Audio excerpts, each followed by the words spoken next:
Okay, here I want to show you a different approach to stretching and releasing your hip flexors, and maybe get you thinking a little bit differently about stretching in general.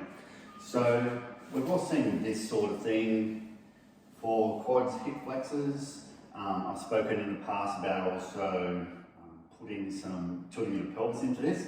But what about if we actually move in the other direction? We tend to think about we need to open here, so we're moving into these positions. But what I want you to do is come into this position, and I'm going to show you a way to really get some strong release here by moving backwards. So what we're going to do is I've got my left knee on the ground, right foot in front. I'm going to push into my right knee. I'm going to have this feeling hollowing out my belly here. So as I hollow out my belly, I'm posteriorly tilting my pelvis, which is this movement here, tucking my hips under. So I tuck my hips under, I push into my hands, and see I really start to round my back, trying to get my belly button to face up. Now if you do that right, you should notice a really, really strong load into the front of this left hip. What we're going to do now is we want to incorporate not just moving in this front to back plane, we want to also look at side to side and rotational as well. So I'm going to come into this position, really push hard, and then I'm going to move in the frontal plane out towards you, and then I'm going to turn my chest in that direction too. So now start to get more into TFL.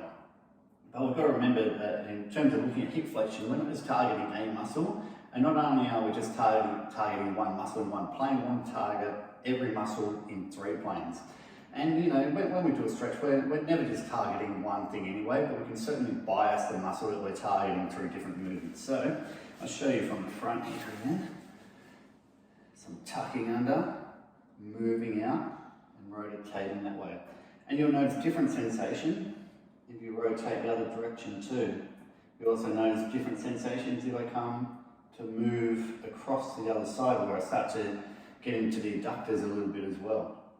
So this is a really great way to really bring some load and some tensile load into the front of the hips here. And if you do want to increase that load, the other thing you'll look at here is we also want to put an isometric into this here, is pushing down, tucking under, scooping. I'm going to drive this foot into the ground as hard as I can. As I do so, I'm also trying to bring my knee forward. And you would look to hold that isometric for around 5 seconds there, and then come into the stretch a bit more. By all means, you could then follow up, coming into this more opening position. But I just want you thinking a little bit differently about how we target our muscles in our stretches and groups of muscles, and trying to get them to move in 3 planes. So have a go at that. If that resonated with you and you got something out of that, please like, share, subscribe, let your friends know, and I will see you next time.